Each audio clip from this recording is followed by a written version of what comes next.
Assalamualaikum warahmatullahi wabarakatuh. Alhamdulillah. Innal hamdalillah nahmaduhu wa nasta'inuhu wa nastahdihi wa nastaghfiruh. Wa na'udzu billahi min shururi anfusina wa sayyiati a'malina.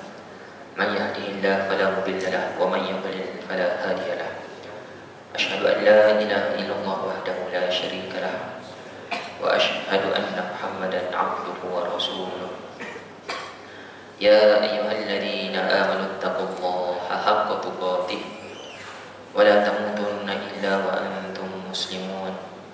Ya ayyuhan nasu taqu rabbakum alladzi khalaqakum min nafsin wahidah wa khalaqa minha zawjaha wa batha minhuma rijalan katsiran wa nisaa'a wattaqullaha alladzi tasaaluna bihi wal arham innallaha kana 'alaikum raqiba. Ya ayyuhalladzina amanu taqullaha wa qulu qawlan sadida yuslih lakum a'malakum wa yaghfir lakum dhunubakum wa man yuti'illaha wa rasulahu faqad faza fawzan 'azima. Amma ba'du, fa in asdaqal hadithi kitabullah wa khairal hadi hadi Muhammadin sallallahu alaihi wasallam wa syarrul umuri muhdatsatuha wa kullu muhdatsatin bid'ah wa kullu bid'atin dhalalah wa kullu dhalalatin finnar atau kama qala sallallahu alaihi wasallam. Alhamdulillah, syukur pada Allah Subhanahu wa taala di atas rahmat kasih sayang Allah Subhanahu wa taala. Jadi pagi ini Allah panjangkan usia, Allah kurniakan sihat, Allah bagi masa lapang, dapat bertemu lagi, alhamdulillah. Jadi saya sambung perkongsian daripada kitab adab-adab dalam Islam dalam bab adab al-Jum'ah, ya, adab al-Jum'ah. Apa maksud al-Jum'ah? Iaitu adab pada hari Jumaat. Saya dah baca separuh pada perkongsian yang lepas. Baik. Jadi pada hari Jumaat ni, hari Jumaat adalah hari raya bagi orang Islam. Hari orang Islam ni berseronok sedikit daripada hari-hari yang lain. Setiap agama ada hari-hari dia untuk mereka beribadah khusus, ya. Kalau orang Kristian, Nasrani pada hari Ahad. Kalau orang Yahudi hari Rabu. Orang Yahudi hari Sabtu. Orang Islam hari Jumaat. Jadi hari Jumaat ada bab khusus kerana ada banyak hadis Rasulullah SAW berkenaan dengan kelebihan pada hari Jumaat dan amalan-amalan pada hari Jumaat. Hari lain pun ada juga, ya. Contohnya hari Khamis. Hari Khamis tak banyak hadis berkenaan hari Khamis. Antara hari Khamisnya Rasulullah kalau musafir suka bermusafir hari Khamis. Itu ada hari hadis berkenaan dengan hari Khamis. Rasulullah suka start musafir pada hari Khamis. Kalau Isnin dengan Khamis, Rasulullah suka berpuasa. Itu antara hadis-hadis Rasulullah sallallahu alaihi wasallam. Hari Jumaat ni hari akan berlakunya kiamat. Kiamat akan berlaku, tapi tak tahu bila, tapi dia akan berlaku pada hari Jumaat. Jadi setiap binatang di muka bumi ini pada hari Jumaat dia akan berjaga-jaga, dia akan pasang telinga. Berlaku ketak, berlaku ketak. Kerana apa? Kerana hari Jumaat kan kiamat ni bermula dengan tiupan sangkakala. Ya, kemusnahan tersebut, jadi dia pasang telinga. Kemudian yang seterusnya, hari Jumaat disunatkan memperbanyakkan selawat kepada Nabi sallallahu alaihi wasallam. Kerana Rasulullah suruh pada hari Jumaat, akhiru salati alayya fi yaumil Jum'ah, perbanyakkanlah olehmu berselawat pada hari Jumaat. Sebab tu khutbah pada khutbah kedua dia ada sebut innallaha wa malaikatahu yusalluna 'alan nabi, sesungguhnya Allah dan malaikatnya berselawat ke atas Nabi. Ya ayyuhallazina amanu sallu 'alaihi wa sallimu taslima, wahai orang beriman, berselawat dan salamlah ke atas Nabi Muhammad sallallahu alaihi wasallam. Ya. Baik, pada hari Jumaat imam disunatkan membaca surah As-Sajdah dan Al-Insan. Ya, As-Sajdah, Al-Insan sunat. Tapi tak adalah setiap Jumaat. Nabi bukan baca setiap Jumaat. Ada juga hari lain dia baca, hari Jumaat dia tak baca surah As-Sajdah dan Al-Insan. Tapi kebanyakannya Nabi baca surah As-Sajdah dan surah Al-Insan. Jadi imam disunatkan baca surah As-Sajdah dan Al-Insan. Namun begitu kena tengok keadaan. Kalau kawasan tersebut, kalau hari cuti, kebetulan subuh panjang, bolehlah baca. Tapi kalau hari bekerja, subuh pula pendek, ya, masuk sekolah pukul 7, 7.30, subuh pula masuk 6 suku, 6.20. Sekarang ni subuh masih dikira awal. Maka kena fikirkan dahulu sesuai tak baca surah Sajdah dan Al-Insan, sebab ada orang nak cepat pergi kerja. Ya. Jadi adalah orang bahagi dua, surah Sajdah bahagi dua. Jadi macam. Kemudian dalam surah Sajdah ada sujud sajdah. Adakah Nabi suka sujud sajdah? Tidak.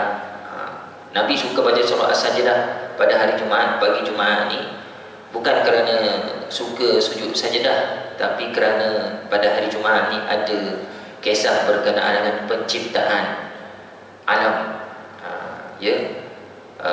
yang fi sittati ayyam. Alam ni dicipta dalam 6 masa, pada 6 hari. Ya, kata para ulama kerana menceritakan tentang penciptaan alam ini oleh Allah Subhanahu wa taala. Kemudian yang seterusnya, sunat pakai baju baru. Baju baru bukan baju baru beli, baju yang bersih lagi. Kemudian mandi pada hari Jumaat. Hukum asalnya wajib kerana Rasul mewajibkan, tapi ada dalil lain pula. Nabi kata siapa berwuduk pun sudah memadai, maka hukumnya jatuh kepada sunat mandi pada hari Jumaat. Cuma kita masukkan niat sahaja masa mandi tersebut. Aku mandi ni kerana Nabi suruh, jadilah sunat. Aku mandi ni sebab nak mandi pagi Jumaat, jadilah sunat. Ya. Dan niat-niat ni tak semestinya kita duduk diam dulu, letak air kat kepala, sahaja aku mandi. Tak sebut di lisan pun tak apa, dia hanya lintasan dalam hati. Oh, pagi Jumaat ni aku kena mandi pagi Jumaat seperti mana Nabi suruh, maka dia dah jadi mandi sunat. Ia lintasan di dalam hati tersebut. Kemudian memakai wangian, sunat bagi lelaki makai wangian yang lebih sikit. Perempuan boleh pakai, tapi jangan terlalu wangi sehingga menarik perhatian orang lelaki. Tapi kalau dia tak jumpa lelaki luar, di dalam rumah je, ataupun jumpa geng-geng muslimat kuliah duha je, sama-sama muslimat, maka boleh berwangian. Ya, berwangian untuk dibawa oleh kawan-kawan dia sahaja. Sunat kita bersegera datang awal lah, masuk bersegera ni. Datang awal, lagi besar pahalanya di sisi Allah Subhanahu wa taala. Seumpama pahala korban seekor unta kalau awal. Ya. Tapi walaupun dapat pahala korban seekor unta, bila buat korban yang sebenar, pahala dia lagi besar daripada pahala seekor unta, walaupun sebahagian korban, sebahagian lembu je. Satu bahagian pahala dia lagi besar, kerana ni Allah Maha Pemurah. Ya, disebutkan dalam hadis Allah boleh ganda pahala kita sampai 700 kali ganda. Amalan apa-apa pun, ikut keikhlasan kita, ketepatan kita ikut Nabi SAW, sampai 700. Jadi tuan-tuan buat, ambil satu bahagian tu, pahala tu boleh jadi Allah ganda 10, 20, 30, suka hati Allah. Ya, tapi kalau kita datang awal, pahala 1 ekor unta kalau awal. Baik, kemudian yang seterusnya, haram berjual beli ketika azan pertama sehingga selesai salam solat Jumaat. Haram. Itu pun rahmat dah. Kalau umat Islam, Nabi Daud alaihissalam orang Yahudi lah. Nabi Daud membawa Islam, tapi kaum dia kaum Yahudi. Ya, kaum dia kaum Yahudi. Jadi Yahudi ni dia sebenarnya kaum, bukan semuanya orang Yahudi ni jahat. Yang jahat ni zaman sekarang adalah Zionis, fahaman Zionis. Ya, jadi kaum Yahudi ni ada Yahudi ortodok, ada Yahudi moden. Yahudi moden tu kebanyakannya Zionis. Yahudi ortodok dia kalau tuan-tuan tengok, dia memang tak suka orang Yahudi ni menganiaya orang Islam. Yahudi lama, orang lama-lama. Jadi kaum Nabi Daud, kaum Yahudi, mereka ni diharamkan bekerja pada hari Jumaat, hari Sabtu, daripada pagi sampai ke malam. Bukan setakat berniaga, itu hukum Allah. Dan kalau tuan-tuan, saya dengar ustaz-ustaz yang pergi Palestin, pergi Israel, memang kalau kena pada hari Sabtu, nampak sangat orang Yahudi tak bekerja, kurang bekerja. Hotel dia agak sunyi, kalau ada orang pun orang luar, negara luar, sikit-sikit je kerja. Kedai ada yang tutup. Mereka masih lagi beramal dengan ajaran Nabi Daud tersebut. Nabi Daud, kitab Zabur, mereka berpegang pada kitab Zabur dan Taurat. Kemudian yang seterusnya, berangkat menuju ke masjid dalam keadaan berjalan. Saya dah baca hadis tersebut. Kemudian disunatkan kita pergi ke masjid yang lebih besar. Lagi besar masjid, lagi ramai jemaah, lagi besar pahalanya di sisi Allah Subhanahu wa taala. Ya, sunat tuan-tuan. Kalau dengar habis kuliah ni tak datang surau ni solat Jumaat, janganlah. Ya. Memang ada dalilnya, lagi besar pahala di sisi Allah Subhanahu wa taala. Masjid yang paling besar pahalanya adalah Masjidil Haram. Masjid kedua Masjid Nabi. Masjid yang besar pahalanya yang ketiga adalah Masjid Al-Aqsa. 3 masjid tersebut masjid suci orang Islam. Masuk masjid, keluar masjid, baca doa. Disebut kat sini, baca doa. Masuk, Allahumma ftah li abwaab rahmatik. Keluar, Allahumma inni as'aluka min fadlik. Kemudian sabda Rasulullah SAW, ada seseorang ni, kata penulis, dia datang solat Jumaat. Dia pun daripada belakang ni Rasulullah nampak dia langkah jemaah sampailah ke depan. Langkah sampai ke depan. Rasulullah SAW pun berkata kepada orang tersebut yang melangkah bahu. Langkah bahu. Rasulullah berkatalah, ijlis faqad azaita wa anaita. Duduklah, kamu ni telah mengganggu, kamu telah terlambat, kata Rasulullah SAW. Hadis riwayat Imam Ahmad dan Abu Dawud. Jadi adab di sini, bila kita datang ke rumah Allah pada hari Jumaat, jangan berlangkah bahu-bahu orang. Dalam kes ni, sahabat ni dia melangkah bahu. Dia bagus, niat dia ikhlas, dia nak datang ke depan sebab Nabi suruh duduk depan dengan imam. Dia main langkah-langkah je. Jadi langkah-langkah ni orang tak selesa, kan? Jadi orang Arab biasa dia duduk macam ni, peluk macam ni, peluk lutut. Jadi dia langkah bahu. Tapi kita sekarang duduk bersila. Langkah lutut. Langkah lutut kurang sikit terasa. Sebab lutut rendah, kalau bahu kena macam ni kaki. Lepas tu kena lah. Allah, dia ni kau. Kan? Kita rasa tak selesa. Jadi Rasulullah melarang sahabat yang mengganggu orang lain tidak pada hari Jumaat. Faqad azaita, kamu telah mengganggu, wa anaita, kamu telah terlambat. Dua benda ni Rasulullah tak suka, mengganggu. Jadi tuan-tuan, dalam solat kita tak boleh ganggu orang lain. Ya, ganggu. Apa jenis gangguan? Antara contoh gangguan, kita baca kuat, Bismillahirrahmanirrahim, Alhamdulillahirabbil alamin. Kan? Dia pun datang semayang sebelah. Dia dah baca apa? Ihdinas siratal mustaqim, dia turun balik ikut orang sebelah sebab baca kuat sangat. Ar-Rahmanir-Rahim. Ihdinas siratal mustaqim, Ar-Rahmanir-Rahim. Terikut. Jadi bila kita solat, kita tak boleh, kalau solat jemaah tak boleh kuat sangat mengganggu orang sebelah. Ya, mengganggu orang sebelah. At-tahiyyatul mubarakah, baca kuat pula.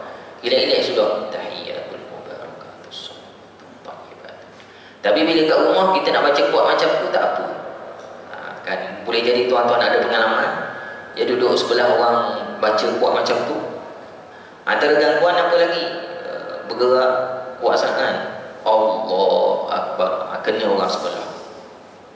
Ya nak kata badan dia katam, tahu katam? Ketut-ketut.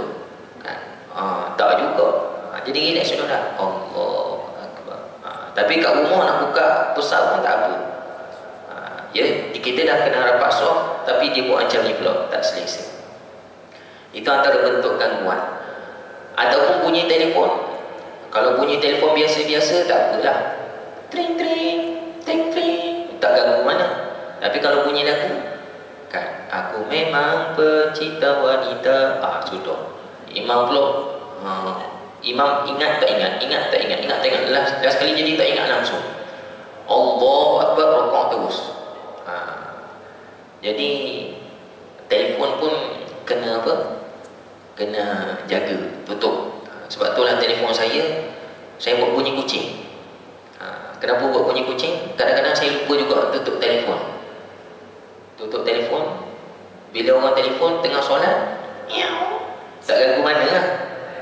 Tak ada bunyi lagu. Cuma fikir kucing mana lah tengok macam ni. Tapi bukan masa solat lah dia tengok. Tapi macam itulah untuk mengelakkan gangguan. Kadang-kadang buat bunyi burung, orang tak fikir sangat ia sebagai lagu, tak mengganggu. Tapi bukan sengaja nak buat bunyi. Biasa saya buat silent lah jadi imam kadang-kadang. Tapi biasa kalau terlupa, orang telefon, bunyi haiwan ni tak mengganggu orang sangat. Ya, nasyid pun ganggu tuan-tuan.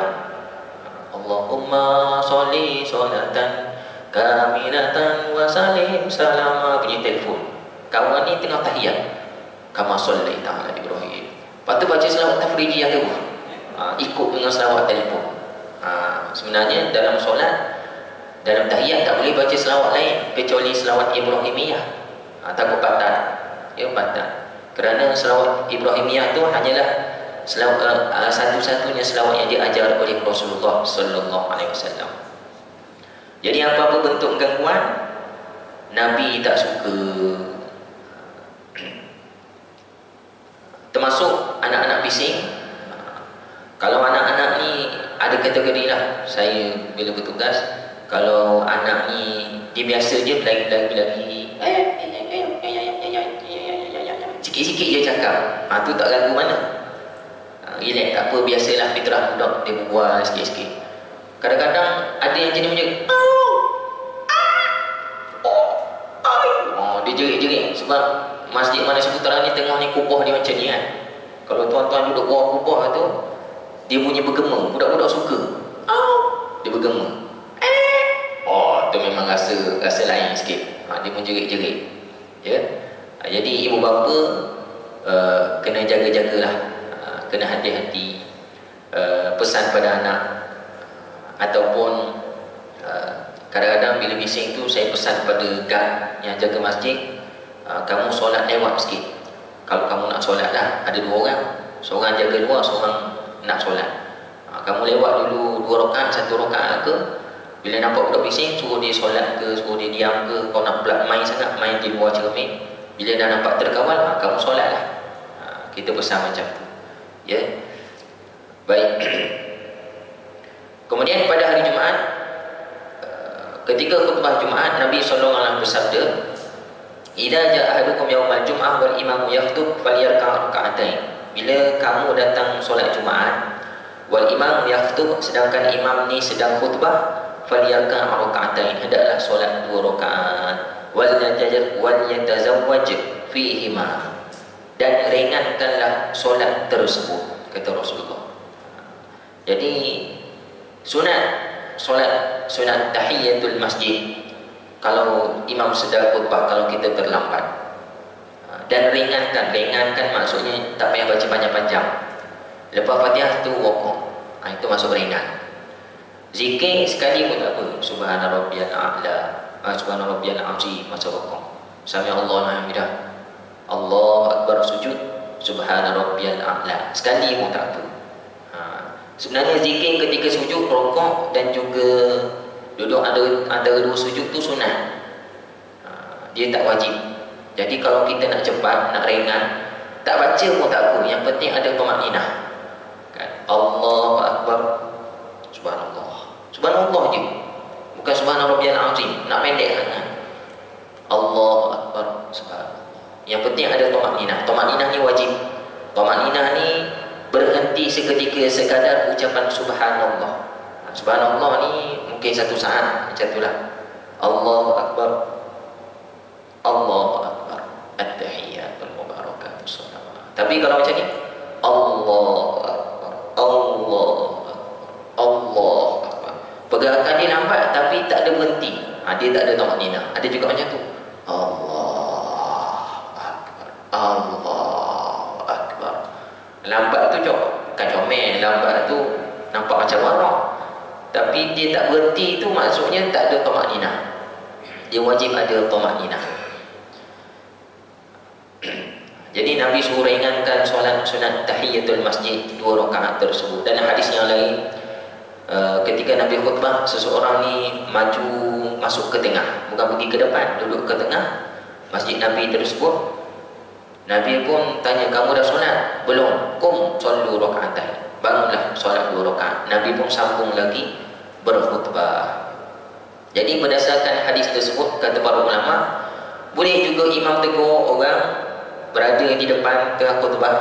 Kalau ada orang buat silap kan, tengah-tengah khutbah tiba-tiba bunyi telefon, ni kan, tak tutup, padahal dia bukan solat pun boleh tutup. Tutup telefon tu, jangan biar bising. Boleh kita suruh. Sebab Nabi tegur tengah-tengah khutbah orang tak solat, bangun solat 2 rakaat. Boleh kita tegur macam tu, tak ada masalah. Kemudian seterusnya, janganlah tuan-tuan bila ada imam tegur, sudahlah batal dah khutbah kali ni, tengah-tengah khutbah ditegur orang. Jangan kata macam tu. Sebenarnya Nabi pun tegur orang yang ada buat sedikit kesilapan. Dalam hadis yang lain, sabda Rasulullah SAW, la yukim ahadukum akhahu yaumal jum'ah. Janganlah salah seorang di antara kamu mengusir saudaranya yang telah duduk pada hari Jumaat di tempat duduknya. Thumma yukhalif ila maq'adihi wa yaquda fi walakin yaqul ifsahu. Tetapi katalah kepada dia ifsahu, beri berlapang-lapanglah, ataupun sebut tolong beri ruang sikit. Tolong beri ruang sikit. Itu yang dibenarkan. Itu tak boleh. Contohlah dia ni dah biasa duduk kan, kalau ada tiang lah, Pak Mat tiang, duduk kat tiang tu je. Pak Mat tiang, tapi sini tak ada tiang tengok. Tiba-tiba dia datang terlambat sikit, sakit perut, buang air. Masuk-masuk tengok ada orang lain duduk kat situ. Orang lain duduk kat situ, orang muda. Tiba-tiba, awak tak kenal saya ke? Tengok budak muda tu, saya tak apa sehat, saya memang duduk sini. Tak apa sehat, sebenarnya sehat. Maka berdosa. Nabi kata tak boleh alih orang semata-mata dia nak duduk kat situ. Ataupun dia datang awal, dia letak sejadah. Musim sejadah, dia cop sejadah dulu, letak sejadah depan tiang. Dia pun pergi tandas, ada kuih, makan kuih, sembang-sembang setengah jam, sejam. Kemudian orang pun mengaji sikit, lagi 10 minit, 2 minit nak azan, dia baru masuk. Tengok-tengok sejadah dia beralih ke tepi, ada orang duduk. Kan, dia pun nak marah. Tepi-tepi, ini tempat saya, berdosa. Nabi larang. Jadi bila beralih itu, maknanya tak boleh buat apa lah. Apa hukum kita alih sejadah orang? Tak apa sebenarnya. Kalau orang tu tak ada, boleh, tak ada masalah. Cuma kadang-kadang kita nak menghormati dia. Kalau kita tahu dia ni siapa, dia ni imam 2, memang tak boleh lah belakang imam ni. Imam 2 Bilal memang tak boleh alih sejadah dia. Kalau orang biasa-biasa kita nak menghormati dia, janganlah. Tapi kalau orang muda lain, kalau dah alih, biarlah. Ya, ada satu kisah dekat Masjid Kubang Krian. Masa dulu saya belajar Kubang Krian, tahfiz Kubang Krian, masa remaja dululah. Jadi masa tu Sultan Kelantan sekarang ni, ayah dia ada lagi.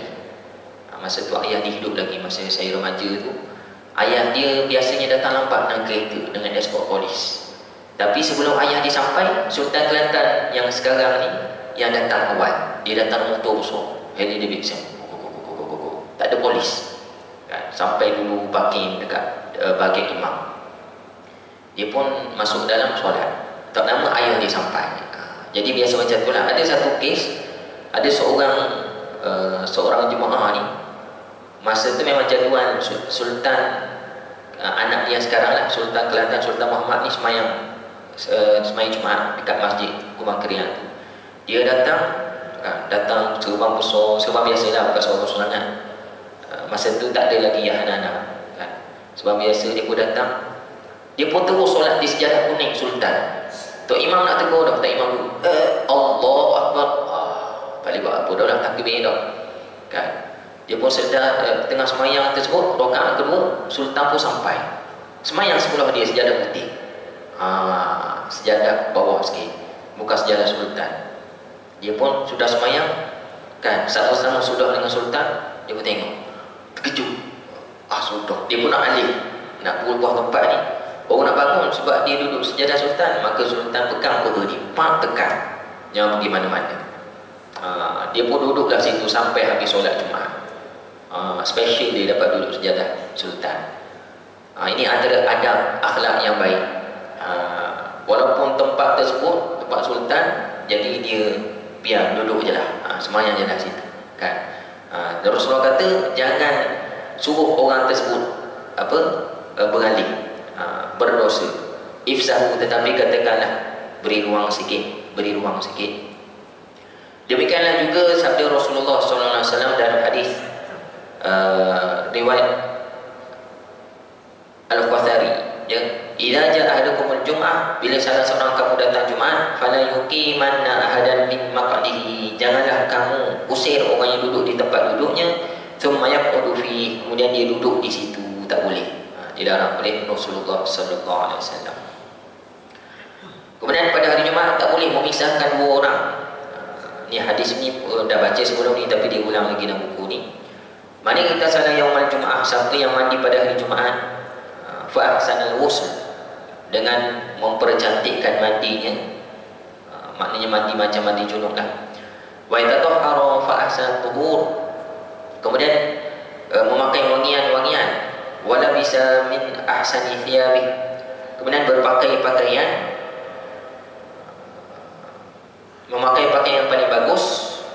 Paling bagus hari Jumaat kalau lelaki putih, sebab Nabi suka warna putih, ya, biasa jubah putih. Warna kedua Nabi suka antaranya warna merah, ya, tapi bukan merah menyala, ya, merah mungkin macam maroon sikit lah, macam tu.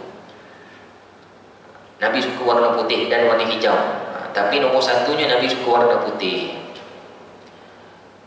Kenapa orang Arab, negara Arab suka pakai baju putih, tuan-tuan? Kadang-kadang pergi kelab pun pakai baju putih, bersukan pun pakai jubah putih. Kenapa dia pakai jubah putih?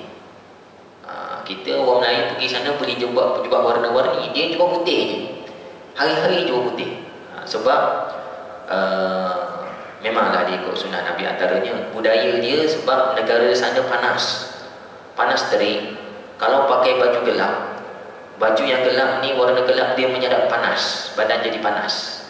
Bila pakai warna putih, putih ni adalah pantulan, cahaya kena kat badan kat kereta warna putih, dia pun pantul balik. Diserap juga panas, tapi tak sebanyak warna gelap. Jadi kenapa panjang sampai ke bawah? Ya, sebab dia berdebu. Antaranya nak elak kaki dengan seluar dia daripada berdebu. Kemudian pakai kain macam ni, sebab panas, nak tutup mata supaya boleh celek sikit, kain yang macam tu. Jadi orang Malaysia pakaian dia lain. Budaya Malaysia pakai baju singkat-singkat, baju Melayu singkat, seluar, sebab Malaysia kering, kan, dan dia tak sepanas di tanah Arab tersebut. Baik, jadi kata Rasulullah SAW, siapa mandi kemudian memakai wangian, pakai pakaian yang cantik, wa massa ma kataballahu lahu min tibin aw duhnin ahli, kemudian pakai wangian, thumma atal masjid, kemudian datang ke masjid, falam yalu, tidak melakukan perkara sia-sia, walam farriq baina itsnain, dan tidak memisahkan antara dua orang, ghufira lahu ma bainahu wa bainal jum'atil ukhra, akan diampunkan dosanya daripada Jumaat ni sampai Jumaat yang lain. Allah ampunkan Jumaat ni dosanya sampai Jumaat depan. Allah ampun dosa awal-awal lagi. Tambahan di sini antara adab, walam yufarriq baina tsnain, tidak memisahkan antara dua orang, kata Rasulullah sallallahu alaihi wasallam. Apa maksud memisah dua orang? Dua orang tengah duduk nak lalu ni, sembang apa? Itu dilarang oleh Rasulullah. Boleh tak bersembang di dalam masjid? Boleh selagi mana belum khutbah, belum azan, boleh. Bila dah start azan, tak boleh bersembang, ya. Tolak antara dua orang tersebut. Dilarang oleh Rasulullah sallallahu alaihi wasallam. Tapi kita minta laluan boleh. Lalu sikit. Kan orang Melayu suka buat macam ni tangan. Lalu sikit, cuit lutut sikit ke. Ya. Baik. Kemudian dilarang membuat halaqah di dalam masjid sebelum Jumaat. Ada hadis Rasulullah sallallahu alaihi wasallam. Nabi melarang buat halaqah. Bila larang, hukumnya haram. Jadi ulama membahaskan kenapa tak boleh? Antaranya halaqah ilmu, halaqah mengaji Quran, tak boleh sebelum solat Jumaat. Jadi ulama membahaskan di sini maksud yang Nabi larang ni kalau buat bulatan. Buat bulatan. Bila buat bulatan dia makan space. Orang nak datang Jumaat ni jadi sempit kat lain, kat tengah tu kosong. Jadi menyusahkan orang. Orang rasa tak selesa nak duduk depan. Jadi halaqah yang sedemikian dilarang oleh Rasulullah sallallahu alaihi wasallam, halaqah bulatan. Sebab para sahabat Nabi biasa buat bulatan kalau dalam bab mengaji apa semua kan. Kita buat halaqah apa? Halaqah Quran bulan Ramadan kan kita buat bulatan. Jadi Nabi larang sebelum Jumaat sebab menyusahkan orang, sebab dia makan space. Tapi kalau kita buat halaqah yang bukan bulatan, macam ada penceramah jemputan sebelum Jumaat, itu dibenarkan sebab tak makan space. Sebab duduk straight belakang menghadap kiblat. Itu dibenarkan. Tapi kalau bulatan menyusahkan orang lain, Nabi tak suka kita menyusahkan orang. Sampai dalam bab solat pun Nabi melarang kita menyusahkan orang lain. Ya. Sehingga ada satu hukum dalam fiqh, dalam solat berjemaah, kalau seseorang yang ada penyakit, dulu saya pernah sebut, penyakit was-was sehingga mengganggu orang, tak sunat dia lelaki, tak sunat dia solat berjemaah sehinggalah dia sembuh penyakit was-was tersebut. Penyakit was-was yang mengganggu kan.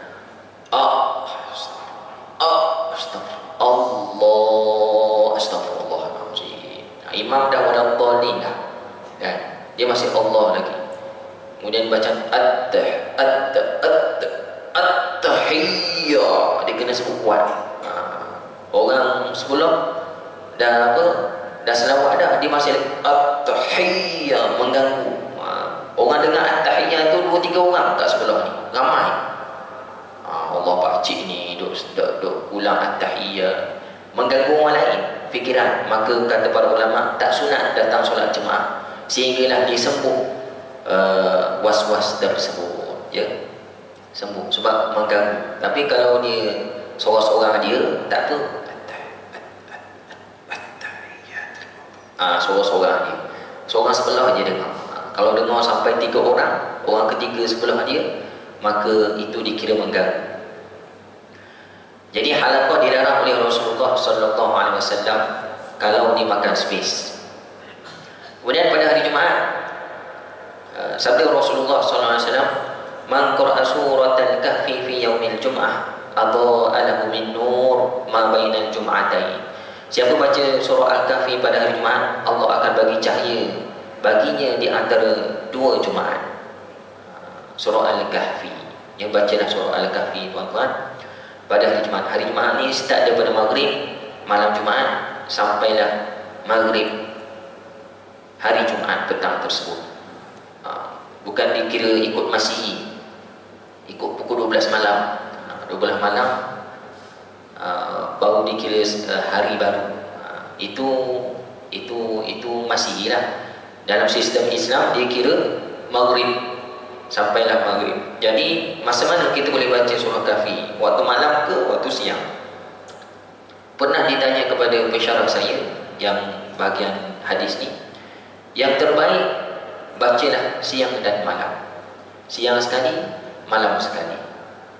Lepas tu Ada orang lain memanglah siang malam, tapi yang mana terbaik ustaz? Siang ke malam. Dia pun katalah, jangan jadi macam kaum Nabi Musa banyak tanya. Lepas tu saya senyap. Jadi saya pun tak tahu siang ke malam. Jadi baca je lah. Maksudnya di sini baca je. Kalau rajin siang malam, kalau tak rajin baca sekali siang ke malam, tak kisah mana-mana pun. Jangan tanya lebih-lebih. Sebab Nabi tak cerita mana lebih afdal, siang ke malam. Kalau Masjid Bandar Seri Putera ada 4 kali malam Jumaat dalam sebulan kan. 2 kali kita baca Yasin, 2 kali kita baca surah Kahfi. Ya, 2 kali kita baca surah Kahfi full. Mula-mula saya baca dulu, kita buat dulu. Orang baca surah Kahfi jemaah ni muka surat pertama kedua je baca sama-sama, buat-buat. Lepas tu ketiga, keempat, kelima senyap, imam seorang baca. Tapi kita stay baca, buat. Dah bertahun dah kita buat. Sekarang ni bila kita baca, bila saya baca surah Kahfi, saya baru baca hari malam Jumaat baru ni.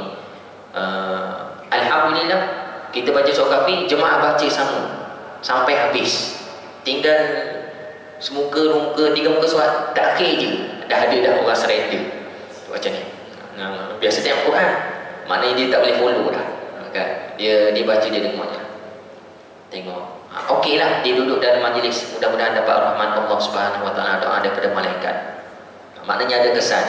Mula-mula orang tak biasa sebab jangan baca, dia tak macam Yasin dia lancar. Al-Kahfi dia kena banyak baca baru lancar. Jadi lama kelamaan makin ramai orang boleh baca. InsyaAllah cuba budayakan.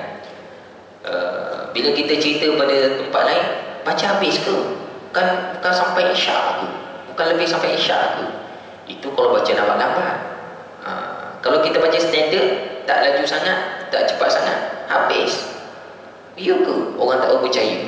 Jadi boleh sebenarnya tuan-tuan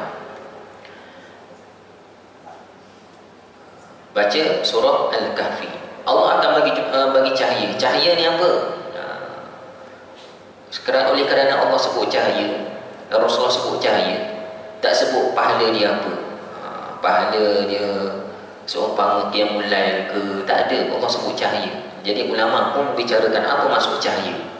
Nur, cahaya dalam maksud di sini ada mengatakan perlindungan Allah Subhanahu Wa Taala. Allah lindung kita. Ada macam benteng. Lindung daripada apa? Daripada tipu daya dunia, jin dan syaitan. Sebab dalam surah Kahfi ni ada 3 kisah. Kisah Ashabul Kahfi, kisah Nabi Musa dengan Nabi Khidir, satu lagi kisah Zulkarnain. Ada kata satu lagi kisah, saya tak ingat dah. Ya. Jadi 3-3 ni kisah tentang kalau Ashabul Kahfi tipu daya raja dia yang zalim. Kan raja dia, tapi dia dapat menyelamatkan imam. Kisah kedua, kisah Nabi Musa menuntut ilmu. Dia tertipu daya dengan amarah dia. Kan dia nak marah pada Nabi Khidir, ada beberapa urusan. Kan kemudian last sekali diterangkan sebab apa Nabi Khidir buat macam tu. Yang ketiga, kisah Zulkarnain. Dia membantu kaum yang dizalimi oleh Ya'juj wa Ma'juj. Dia pun buat benteng. Jadi semua kisah ketiga tersebut kisah macam dizalimi, ditipu daya. Maka bila kita baca surah Kahfi, Allah bagi cahaya, kita selamat daripada dizalimi, ditipu daya oleh jin, syaitan, manusia dan sebagainya. Ini maksud cahaya. Cahaya yang kedua, ada ulama mengatakan cahaya di akhirat. Tapi yang pendapat pertama tu lebih sekali tu dapat cahaya daripada Jumaat ni sampai Jumaat depan. Period dia 7 hari. Cuba amalkan tuan-tuan, insya-Allah. Kemudian yang seterusnya,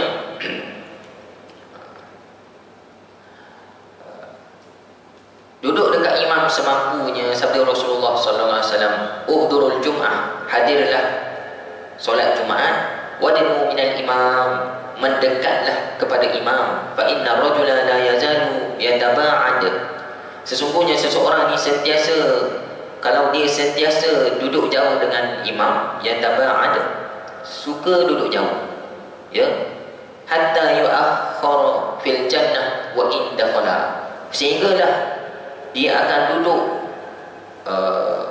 di belakang sekali syurga walaupun dia masuk syurga, kata Rasulullah sallallahu alaihi wasallam.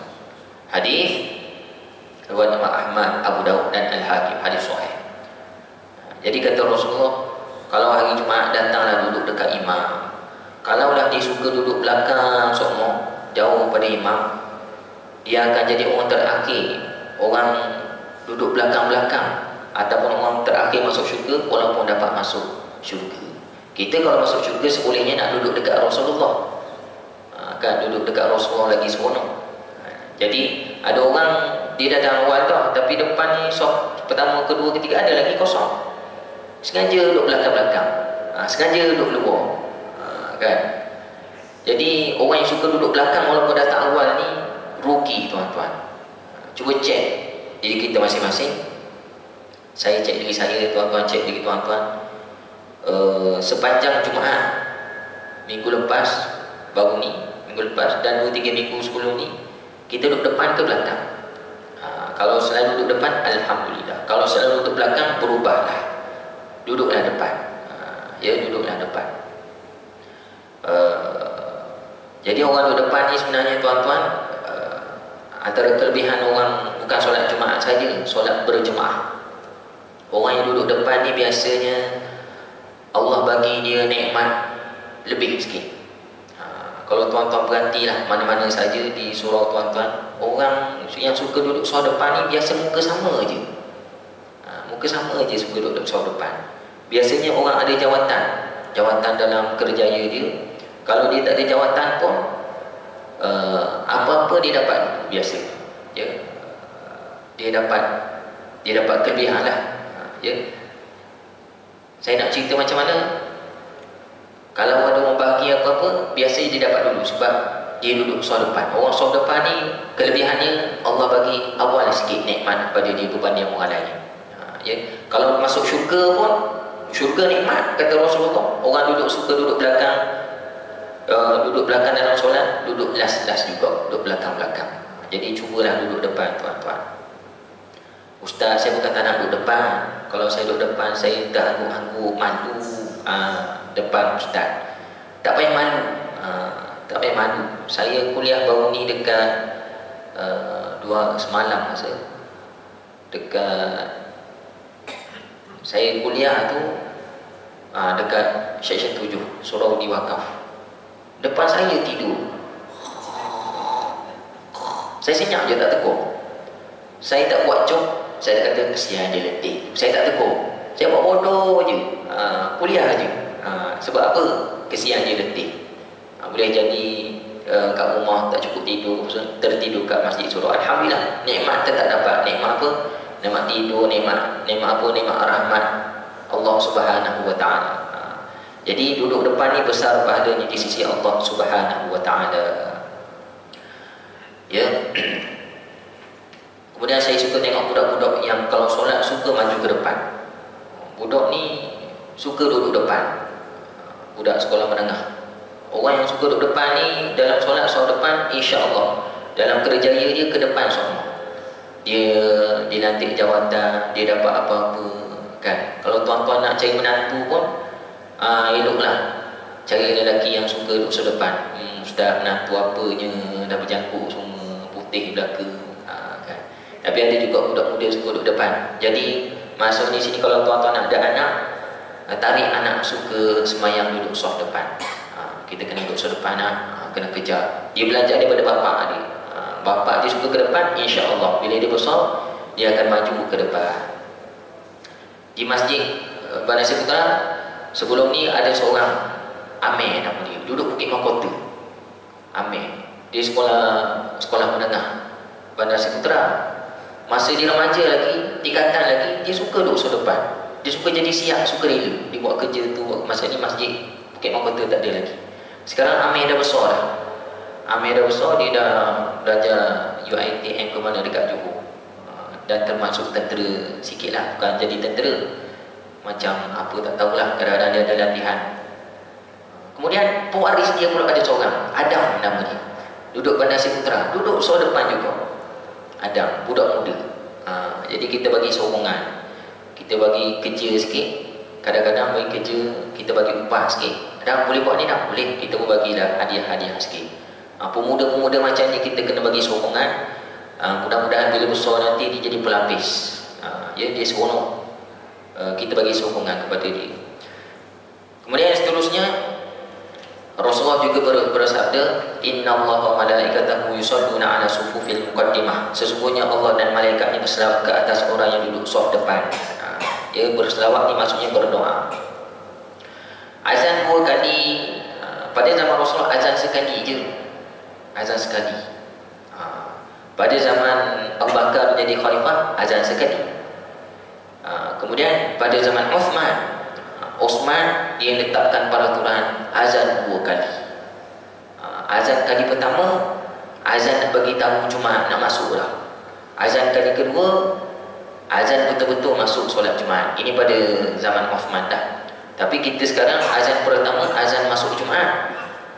Azan kedua, azan nak naik khutbah. Tak salah, dua-dua tu tak salah. Jadi sunat azan 2 kali mengikut petunjuk Uthman, sahabat Uthman Nabi SAW. Dan Uthman ni, apa-apa perbuatan sahabat ni tak dikira salah, kerana mereka ni faham berdasarkan ilmu. Dia belajar daripada Rasulullah SAW. Boleh jadi zaman Rasulullah, zaman Umar, orang Islam tak ramai mana, masjid kecil, datang awal. Tapi bila zaman Uthman, orang Islam dah ramai, dah beribu-ribu sangat, maka perlu kepada azan 2 kali. Pada zaman Rasulullah ada azan 2 kali, azan subuh. Azan subuh, azan pertama, azan daripada Bilal bin Rabah. Boleh jadi setengah jam sebelum subuh. Azan nak suruh orang berhenti bersahur, ataupun orang yang tengah tidur bangun sahur. Azan kedua Ibnu Ummi Maktum, dia azan subuh yang sebenar. Ini disuruh oleh Rasulullah SAW. Kemudian seterusnya imam mengucapkan salam. Betul, para jemaah mesti menghadapkan wajahnya kepada imam sunat. Menghadap wajah. Bila menghadap wajah, maknanya orang duduk sana dia kena konak lah, kena pusing menghadap ataupun tu. Tapi ada masjid besar-besar dia ada TV kan. Masjid besar sangat dia ada TV. Nak tengok muka imam dah jauh dah kan, dia duduk kat tepi, ada TV kat depan. Tengok TV pun tak apa dah, mewakili, memandang wajah imam tersebut. Imam duduk di atas mimbar setelah azan, yang memang dilakukan. Kemudian mengumandangkan azan setelah imam naik mimbar. Ya, biasa kita di sini dapat tongkat kat bawah, naik ke atas, Assalamualaikum warahmatullahi wabarakatuh. Lepas tu kena azan, imam pun duduk. Tapi di Masjid Bandar Seri Putera, tongkat dia dah ada ke atas, tangga pula tinggi kan. Kalau biasa masjid tongkat Bilal bagi kat bawah. Kenapa tongkat dah ada ke atas tak bawah? Sebab tongkat tu macam berat kan? Berat sebab tinggi, malah waktu naik atas. Tak tahulah, dah daripada dulu lagi. Kemudian ada orang meniaga tu, Ustaz, saya nak minta tolong Ustaz. Tolong apa? Masa Ustaz pegang tongkat tu, Ustaz bagi salam tu, Ustaz jangan cepat-cepat duduk Ustaz. Kenapa? Bagi masa sikit, sebab waktu tu waktu mustajab, saya nak doa. Waktu mustajab? Ya, waktu pegang tongkat tu waktu mustajab. Sebab Masjid Bandar Putera ni tongkat ke atas. Kalau masjid lain-lain, tongkat daripada bawah. Bila pegang je tongkat tu, masa jalan tu kita dah doa dah, naik atas. Itu doa mustajab atau mustajab. Ya ke? Ada ustaz mengajar dalam kitab-kitab dulu. Saya bohong lah. Saya tak berani nak kata tak betul. Saya pun balik, saya cek, saya cari, tanya ustaz-ustaz lain. Tak ada tuan-tuan. Tak ada dalil yang mengatakan waktu pegang tongkat tu waktu mustajab doa. Bukan waktu pegang tongkat. Tak tahulah kalau tuan-tuan ada belajar macam tu, ada ke belajar macam tu? Macam tak mengaku je. Jadi dia perasan macam tu. Rupanya tak ada. Waktu mustajab doa adalah waktu imam duduk sebelum masuk khutbah kedua. Kan? Sebelum waktu khutbah kedua. Risau juga, takut terpengaruh cerita-cerita Avenger ke apa, ada tongkat, cerita-cerita tu. Baik. Diam dan memperhatikan imam, tidak memperkata sia-sia. Ni last ni. Sabda Rasulullah sallallahu alaihi wasallam, "Idza qulta li sahibika wal imam yakhutub yaumal jum'ah amsik faqad lagha." Bila engkau mengatakan kepada sahabat engkau ketika imam sedang berkhutbah, diamlah. Sesungguhnya engkau telah melakukan perkara sia-sia, kata Rasulullah sallallahu alaihi wasallam. Ya. Jadi tak boleh buat perkara sia-sia. Antara perkara sia-sia, tegur orang suruh diam waktu khutbah. Tapi sebelum khutbah boleh. Kan dia nak khutbah dah ni, boleh. Dia pun imam pun berkhutbah, alhamdulillahil qaim. Terus tak boleh tegur. Ya. Nanti kita buat sia-sia. Kemudian antara perkara sia-sia kata penulis di sini, bermain kerikil. Rasulullah pernah menegur bermain kerikil ni perkara sia-sia. Kerikil sebab masjid Nabi atas tanah, tak ada kapet. Jadi sahabat ni sambil duduk bersila, tanah dia gagal, jumpa batu sebiji. Lepas tu golek. Itu bermain batu sebab masjid atas tanah. Itu pun kata Rasulullah melakukan perkara sia-sia. Jadi kita sekarang tak main kerikil sebab kita tak duduk atas tanah, kita duduk atas kapet. Tapi kalau tangan kita tengah khutbah, kita pun dorek sebab kepala tunduk kan. Nak pandang dah letih dah, tunduk. Lorek kapet, kita pun tulis Allah Muhammad. Itu pun dikira sia-sia. Sebab pada zaman Nabi main batu, sahabat main batu sebab dia bukan duduk atas kapet. Kita main kapet dikira perkara sia-sia. Antaranya lagi kata penulis di sini, bergerak berlebihan. Masya Allah, dalam solat tak boleh gerak lebihan. Kalau mazhab Syafi'i 3 kali kan. Rupanya ketika khutbah pun tak boleh bergerak berlebihan, tanpa keperluan bergerak berlebihan. Macam-macam pusing. Dia kena duduk statik je dengar khutbah. Lengah macam ni pula. Boleh lah. Tapi kalau banyak sangat bergerak, itu pun dikira perkara sia-sia. Membunyikan jari jemari. Apa keperluan jari jemari? Ketak, kerak. Ketak. Ujung jari pula ketak. Kebetulan duduk bersila, ibu jari pula buat jari kaki ketak. Kerak. Semua nak buat satu badan. Jadi itu pun dikira perkara sia-sia. Memainkan duit di dalam saku, kata penulis. Yang memainkan duit, kalau ada duit sini, golek. Memainkan telefon, tidak mematikan alat komunikasi, itu pun dikira perkara sia-sia. Dengar macam lucu tuan-tuan, tapi memang ada jemaah yang bermain telefon. Ya. Ada seorang tu kata, "Ustaz, saya tengah khutbah, saya mengantuk, tapi bila saya catat nota yang khatib sebut dalam telefon, jadi tak mengantuk. Apa hukumnya?" Berat juga tu, wallahu a'lam. Tapi rasa saya dikira perkara sia-sia juga. Sebab Nabi mengajar kita kena fokus dengar, tak payah catat nota. Kan? Kadang-kadang ada ustaz-ustaz, ada penceramah pula, ada guru-guru tengah ceramah, tengah mengajar dalam kelas, tiba-tiba anak tulis. Jangan tulis lagi, dengar cikgu cakap. Sebab menulis ni kadang-kadang boleh menghilangkan konsentrasi juga. Jadi kena dengar tanpa menulis nota. Ya.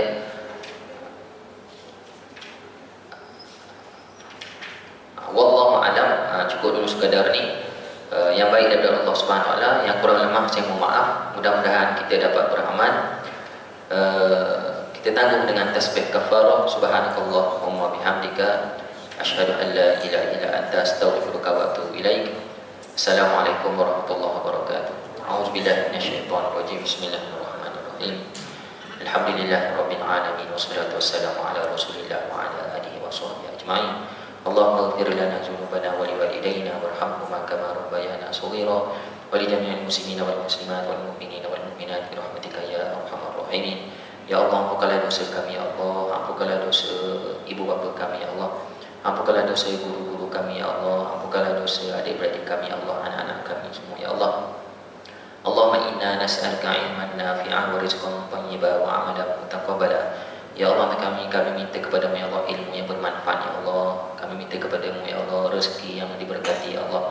kami minta kepadamu ya Allah, jadikanlah terimalah amalan-amalan kami ya Allah. Ya Allah, kami kurniakanlah kami rahmat apabila kami hadir ke dalam majlis ilmu ini ya Allah. Rabbana hab lana min azwajina wa dhurriyyatina qurrata a'yunin waj'alna lil muttaqina imama. Rabbana atina fid dunya hasanah wa fil akhirati hasanah wa qina adzabannar. Walhamdulillah.